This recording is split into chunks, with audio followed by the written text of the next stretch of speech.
मेरे जीवन में एक घटना आई। एक बच्ची मुझे बिल्कुल फिर जैसे फिल्मों में होता है ना, मेरे जीवन में बिल्कुल इस तरह से हुआ। एक बच्ची मुझे मिली, वो मुसलमानों के एक गिरोह में फंस गई थी।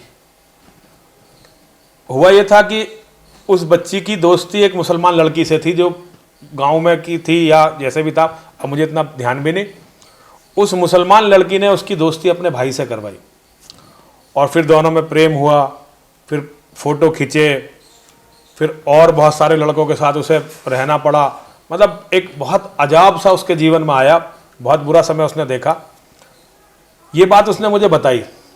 जब वो मुसलमानों में रह रही थी, मुसलमानों के साथ रह रही थी, तो मुसलमानों की बातों को कुछ समझने और जानने लगी थी। उसने जिहाद शब्द पहली बार मुझे जो है उस बेटी के नाम से मुझे पता चला।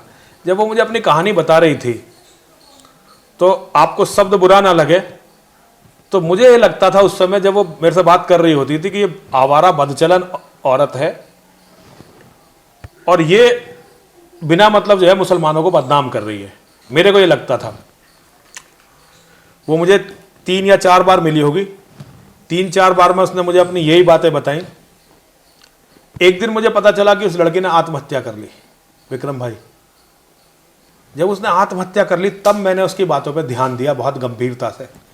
मैंने एक एक बात को सोचा कि वो ऐसे कह रही थी।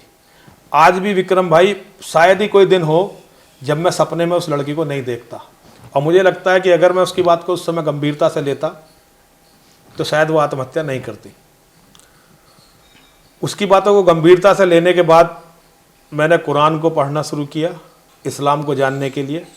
जो बातें इस्लाम और जिहाद के बारे में उसने मुझे बताई थी, क्योंकि मैं एक वैज्ञानिक प्रवृत्ति का व्यक्ति था, तो मैं चीज़ों की जड़ में जाना चाहता था। मैंने कुरान को पढ़ना शुरू किया और इस्लाम का जो भी मुझे, मैं कई लाइब्रेरियों में गया, जो भी इस्लाम के बारे में मुझे पुस्तक मिली मैंने सबको पढ़ने की कोशिश की। किताबों को पढ़ने के बाद मुझे लगा कि अभी इस्लाम के बारे में और जानना चाहिए। तो 3 साल, लगभग 3 साल से ज़्यादा ही समय हुआ, मैंने मस्जिदों की और मदरसों की खाक छानी। मस्जिदों में गया, मदरसों में गया, इस्लाम के बारे में जानता रहा, जानने का प्रयास करता रहा। जब मुझे लगा कि मैं इस्लाम के बारे में कुछ जान गया हूँ, तब मैंने दुनिया को बताना शुरू किया कि इस्लाम बहुत बड़ा खतरा है और इस्लाम से लड़े बिना मानवता जीवित नहीं रहेगी।